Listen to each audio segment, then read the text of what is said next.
Hey, welcome to the Blue Way Talk Show. I'm going to be your host today, Lanee Jevet. Dwayne Bluestein is going to be taking a break. He's actually in the room. He's just not going to be on the show today. Today is going to be a Diva Takeover, but I do still have to pay the bills. So let me plug our sponsor for today, which is Moguls in Training, and remind you guys about our May 9th event, celebrity fundraiser hosted by Lincoln Kennedy. May 9th, Inroads fundraiser event at the Phoenix Renaissance. I was just told that I have 25 tickets, so you want to make sure you get at me. I'm going to be slinging tickets this week. You can get a hold of me at laneejevet@quillsire.com, or you can get a hold of Dwayne at the Blue Way. As you can see, we have divas on with us today. I'm going to let them all introduce themselves. We're going to start with my girlfriend Tracy over here. Introduce yourself to the people. Hi, thanks for letting me come on and talk today. My name is Tracy Cole. I'm the Valley's premier realtor. So if you're ever looking for a place, get at me. I specialize mostly in resale homes here in the Valley, East Valley all the way to the West Valley. I currently hang my hat at West USA, but if you're ever looking for anything across the Valley, I'm your girl. Good deal. It's Audrey. Hi, my name's Audrey Jenkins. I wear just a few hats that I'll go through. I am the CEO of Real Women Reveal, a home-based talk show promoting self-esteem, self-worth, and sisterhood for women. I am the co-director along with my husband of House of Miracles. It is a 501c3 nonprofit organization, it's a sober living facility for men and women. And I am the new co-owner of Real Women Reveal Boutique Store and More with my girlfriend Cynthia. So we're looking for our grand opening soon. Stay tuned for that. Nice. Yolanda? Hello, I am Yolanda White, and I am the president of a nonprofit, a 501c called Singleton Moms. And we help single parents in the Valley who are battling cancer, men and women. Hi, I'm Cynthia Miller. I'm also co-owner with Audrey Jenkins for Real Women Reveal Boutique and More. We have get up and show up events. I'm also a writer of the book In Rare Form, On Rare Occasions, and The Willing. I'm also an inspirational speaker. I have a curriculum that goes throughout the prisons in California and Arizona. My main goal is to help women empower themselves and also so they can see the future today. Nice. So as you can see, we have 5 moguls up here. I had to do a count real quick to make sure You are included right here. You're on target. So are all of us mother? I'm a mother. Who else is a mother? I'm a mother. Okay. So this week is actually going to be Mother's Day. This will air on Tuesday. This week is Mother's Day. Do any of you guys have any Mother's Day plans, either for yourself or for your mother? I always send my mother a gift, and my Mother's Day gift will be just working diligently in the store. Okay.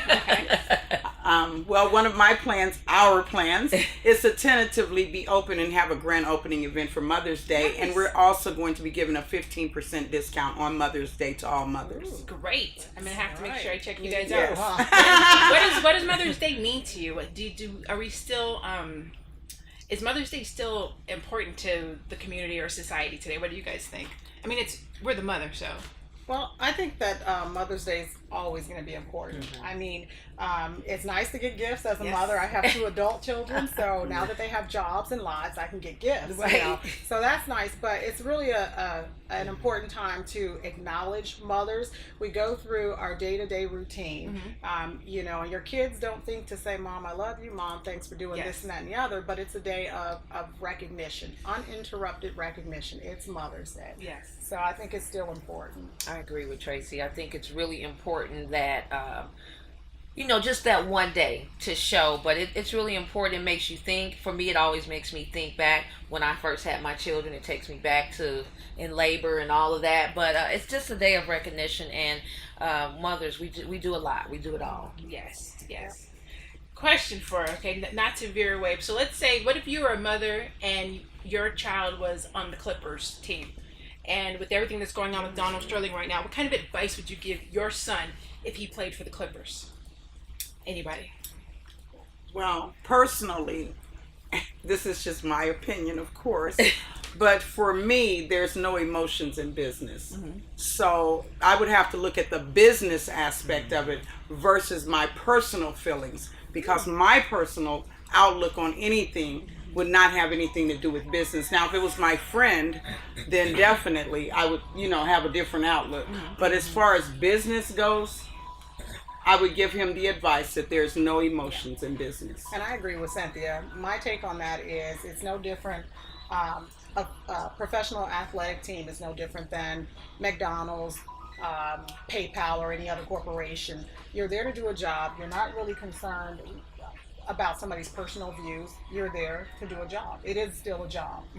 So I would be fine with mine still being where he is. Especially them being in the playoffs. So continue to get Business. that check back. Business. And I think that business. would be the way to go. I think that would be a motivation. That would be motivation. You look for anything. Both my daughters played college basketball, so it's a motivation. You use it as a motivation to say, hey, this is what we're going to do. We're going to win, still on the business aspect of it. And then after the season is over, then you take a look at what is it that you're going to do. But sometimes rash decisions are reactions instead of being proactive can do it. But yeah, it's a business. And the best way to, beat Donald Sterling or whatever is to win.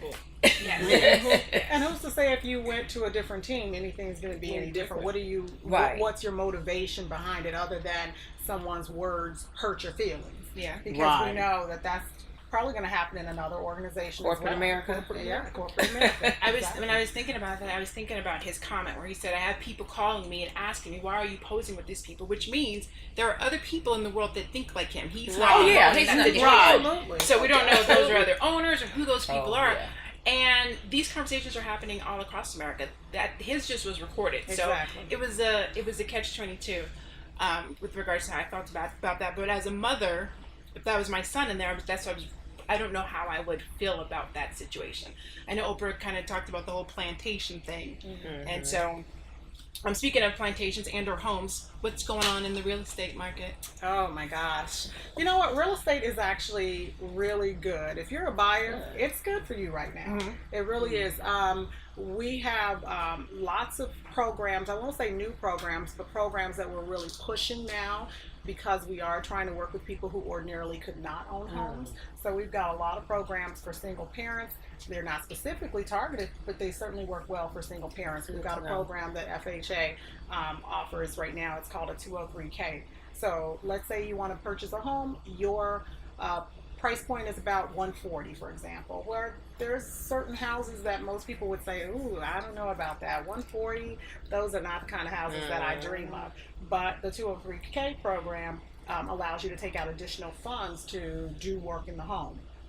And it kind of helps those who have to stay below a certain price point. You can't get that $190,000 or $200,000 home because you may not qualify for it. But things are good. If you're a buyer and you may have some other things that you have to work on, maybe some credit issues, things like that. We've got tons of programs out there for people to be able to enjoy home ownership. Do any of you guys own a home up here? I do. You do? Nice. Has your home what's the value like in your house? If you don't mind talking Well, about it. I will say that the home that I live in, we got a really great deal on a 4,000 square foot home. But the value is, a little slighted. But the home that we purchased for our transitional facilities, it's like this. So I was thinking, as you were talking, I was like, can we talk later? I knew you were. I knew you were. Yeah. That's what it's all about. But that's a good point because a lot of people have talked about home value, and that's the biggest issue that we had seen over the past few years. But we're starting to see more of a shift, and they're starting to kind of line up a little bit more than they used to. So Good to we'll know. definitely talk. Yeah. Well, good. Well, this is our first segment. This is Tuesday's segment, and because I totally killed that introduction, I'm going to reiterate who our sponsor is again. For this show, it's Mogul in Training. And so that Dwayne does not kill me when he does come back next week, don't forget to check us out on Friday, May 9th, Inroads Celebrity Fundraiser Gala. Tickets are on sale. You can holler at me to get tickets. You can holler at him to get tickets. Tune in tomorrow. Make sure you catch us. We'll still have Diva Takeover again. And I'll see you tomorrow.